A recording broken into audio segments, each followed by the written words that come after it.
Bom dia, boa tarde, boa noite, meu aluno que está assistindo essa videoaula. Nós vamos falar hoje aqui sobre o Teorema de Pitágoras. Eu queria começar essa aula, essa rápida videoaula, perguntando para vocês o que vocês acham que, situando historicamente, o que vocês acham que pode ter acontecido de importante na história há exatamente 2.570 anos atrás, né? Ou seja, quase 3.000 anos atrás. Nós estamos em 2021. Então, é muito tempo atrás, a gente está discutindo hoje uma teoria que foi elaborada há 2.570, quase 3.000 anos atrás.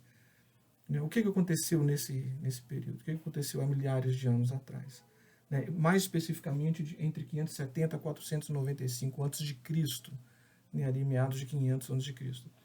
Exatamente a elaboração de uma teoria que nós estudamos até hoje e que revolucionou a geometria de forma geral. Tá? É esse o foco da nossa aula hoje. Olha que interessante. Nós estamos hoje estudando um assunto que foi elaborado, foi desenvolvido há quase 3.000 anos atrás. E até hoje ele está aí firme, em conteste, e com várias aplicações no campos práticos para além da matemática. O que aconteceu em 2.500 anos atrás? Exatamente Pitágoras. Pitágoras elaborou um teorema, uma teoria, que é um pilar para a geometria hoje em dia, através dos tempos. Ele elaborou o famoso Teorema de Pitágoras. Pitágoras é um homem que viveu na Grécia, mais especificamente na ilha de Samos. Samos é uma das ilhas gregas. Fica aí já uma atividade para vocês pesquisarem na internet sobre a ilha de Samos. Vocês vão encontrar lá na internet várias fotos paradisíacas de Samos, assim como as fotos de outras ilhas gregas também. Bom, o que Pitágoras fez de tão extraordinário assim? Bom, ele estava lá na praia, na areia de Samos, né, linda aquelas areias paradisíacas, e ele desenhou um triângulo. Um triângulo semelhante a esse aqui.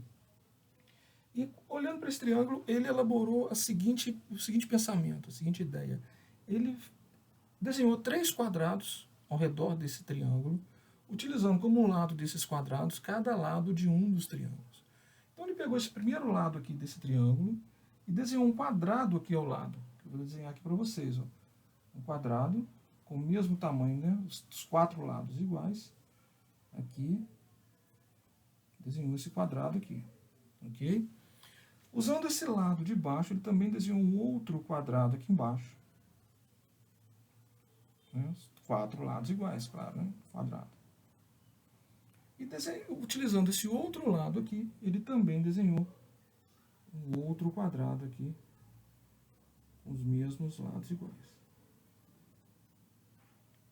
E ele elaborou o seguinte: qual seria a relação possível, se é que existe, entre esses 3 quadrados? Entre o quadrado maior e esses 2 quadradinhos. O que pode haver de relação entre eles? Né? O que seria possível de deduzir de relação entre eles?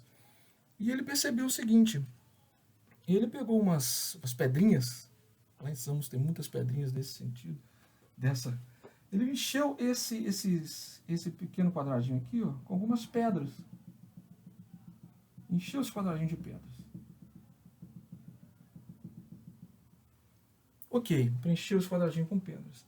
Encheu-se outro quadradinho menor também, com várias pedras. Ainda na busca de tentar achar uma relação entre esses 3 lados. Que relação poderia haver entre esses 3 lados, não, entre esses 3 quadrados? Aí ele fez o seguinte, essa foi a grande pegada. Ele pegou essas pedrinhas daqui, tirou daqui, desse quadrado, e colocou nesse quadrado maior. Então ele foi tirando essas pedrinhas daqui, foi tirando todas elas daqui, tirou essas pedrinhas, aqui, e levou para esse quadrado maior.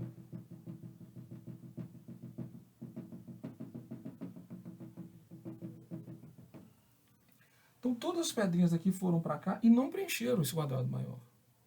Aí ele pegou as pedrinhas que estavam nesse quadrado menor, esse outro quadrado, pegou essas pedrinhas aqui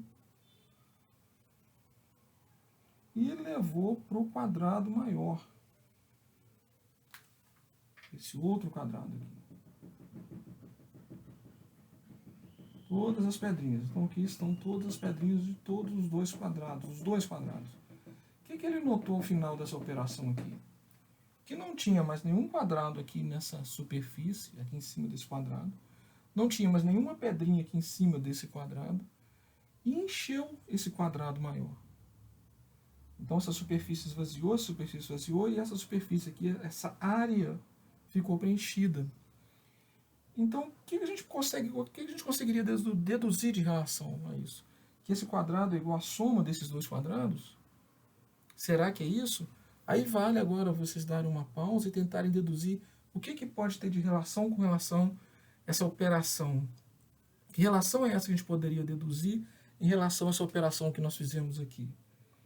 Vale aí uma pausa, tenta deduzir e volta a assistir o vídeo. O que aconteceu aqui foi o seguinte, essa superfície aqui, ó, ela tinha uma quantidade de pedras e essa aqui também tinha uma quantidade de pedras. Essa área aqui é a área do quadrado, né? Essa aqui é uma área do quadrado, essa aqui é uma área do quadrado, essa aqui é a área desse quadrado. Parece que essa área desse quadrado aqui é igual à soma das áreas desses quadrados aqui. Está parecendo isso, né? Ou seja, isso aqui é igual à soma disso mais isso. A área do quadrado, vocês se lembram? A área é indicada por um S. Né? Se eu tenho um quadrado de lado L, L, a área desse quadrado é L vezes L. Então é L ao quadrado. A área de um quadrado é lado ao quadrado. Se nós chamarmos esse quadrado, esse lado aqui, desse triângulo de A, esse lado aqui desse triângulo de B, esse lado desse triângulo de C, a área desse quadradão aqui maior vai ser A ao quadrado. A área desse quadrado aqui vai ser B ao quadrado. E a área desse quadrado aqui vai ser C ao quadrado. Então, nós vimos que, tirando as pedras daqui e somando com as pedras daqui, preencheu o espaço desse quadrado. Esse espaço é justamente a área desse quadrado. E esse espaço é justamente a área desse quadrado, que é a área desse quadrado. Então, matematicamente, nós poderíamos dizer que A ao quadrado é igual a B ao quadrado mais C ao quadrado. Essa é a relação que a gente consegue deduzir dessa figura. E o curioso é o seguinte, isso aqui só acontece para um tipo de triângulo. Se a gente fizer esse desenho para outros tipos de triângulo, isso não vai funcionar. Tá? O tipo de triângulo em que isso acontece, ele é chamado de triângulo retângulo. Ele tem umas características especiais, como, por exemplo, ele tem aqui um ângulo de 90 graus. É o famoso ângulo reto. E os lados desses triângulos, desse triângulo retângulo, eles têm nomes especiais. Esse lado maior, aqui, ó, que é o oposto ao ângulo reto, esse lado maior é chamado de hipotenusa.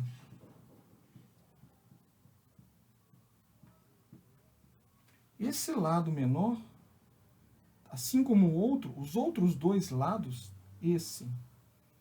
assim como esse aqui também, eles são chamados de catetos. Utilizando essa informação de hipotenusa e cateto, nós chegamos ao famoso enunciado do Teorema de Pitágoras. O quadrado da hipotenusa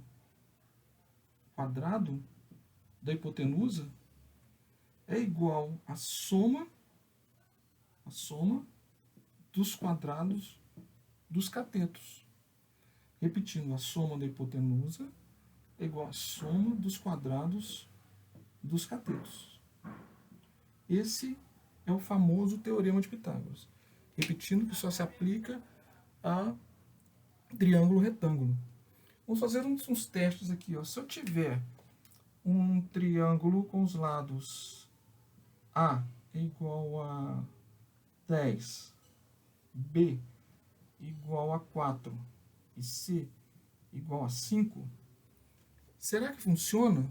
Esse Teorema de Pitágoras vai funcionar? Vamos ver aqui, vamos substituir aqui o A por 10, o B por 4 e o C por 5. Ou melhor, vamos fazer 6, 8 e 10. Os lados 6, 8 e 10. Então vamos substituir o A por 10, o B por 8 e o C por 6. Então eu teria 10 ao quadrado é igual a 8 ao quadrado mais 6 ao quadrado.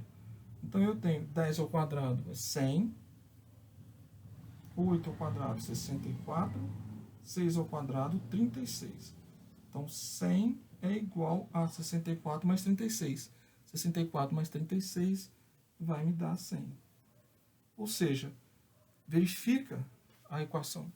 Ou seja, um triângulo construído com essas medidas, 10, 8 e 6, é um triângulo retângulo. Ele satisfaz o teorema de Pitágoras. Por outro lado, se eu pegar um triângulo com os lados A igual a 10, B igual a 8 e C igual a 5, por exemplo, substituindo novamente aqui A por 10, B por 8 e C por 5, eu vou ter 100, 10 vezes 10 ao quadrado, 10 ao quadrado, 8 ao quadrado, 64, mais C ao quadrado, 25. Então eu vou ter 100 é igual a 89. A igualdade não se verifica, então isso aqui não se aplica, não vai funcionar. Ou seja, um triângulo construído com as dimensões de 10, 8 e 5 não é um triângulo retângulo. Tá? Bom, essa é a teoria fundamental sobre o Teorema de Pitágoras. Por que isso revolucionou? Isso aí extrapola um pouco o período da nossa aula, mas o ângulo reto, ele é possível obter um ângulo reto através desse teorema, dessa equação. Então, se eu preciso construir uma estrutura, uma cantoneira, né, é muito famoso, imagina uma parede aqui, e eu tenho que colocar uma cantoneira nessa parede. Né? Uma cantoneira, normalmente chamada de mão francesa, que é isso aqui, ó, onde é que aqui fica uma prateleira, alguma coisa assim. Né? Se eu fizer esse triângulo com essas dimensões proporcionais à relação pitagórica, isso aqui vai ser com certeza 90 graus. Esse ângulo vai ser com certeza 90 graus. Então, o Teorema de Pitágoras ele é uma das formas de nós construirmos uma estrutura triangular com um ângulo reto, que é uma estrutura muito usada na prática, em engenharia e em outras ciências. Tá ok? Fica aqui para vocês uma atividade que é o seguinte: gostaria que vocês respondessem as 5 perguntas, digitassem essas 5 perguntas para mim e me mandassem por e-mail, para a gente discutir sobre isso. E fazendo pesquisas na internet, e pesquisando em livros, de preferência, claro, com as suas próprias palavras, para haver essa troca. Então, gostaria que vocês respondessem quem era Pitágoras, né? Incrementassem nisso que eu falei, acrescentassem a isso que eu falei mais informações sobre Pitágoras, inclusive do aspecto filosófico também. Qual a sua maior contribuição para a história, a contribuição de Pitágoras para a história? Né? A dica que eu dou aí é pesquisar sobre a escola pitagórica, sobre o pentagrama, as raízes, os números racionais, os números irracionais. O que diz o Teorema de Pitágoras? Gostaria que vocês falassem, escrevessem o que diz o Teorema de Pitágoras, falar um pouco sobre o Teorema de Pitágoras. Desenhar um triângulo retângulo, colocando as suas medidinhas, passando pela verificação aí do teorema. É um triângulo que tem que entrar no teorema, ele tem que satisfazer essa equação, né? Você tem que substituir aqui e tem que dar certinho. Então, eu gostaria que vocês encontrassem os números que satisfaçam o Teorema de Pitágoras e construíssem triângulos com essas medidas. E também pesquisassem sobre o que é a tríade pitagórica. Outro conceito fundamental também, que vai ajudar vocês, o que é a tríade pitagórica. também construa um triângulo baseado em cima da tríade pitagórica. Tá bom? Bom, esse é o assunto da aula de hoje, o Teorema de Pitágoras. Espero que vocês tenham gostado e tenha servido para dar uma noção rápida do que é o Teorema de Pitágoras, esse famoso teorema. Tá bom? Vejo vocês na próxima aula. Obrigado, até mais.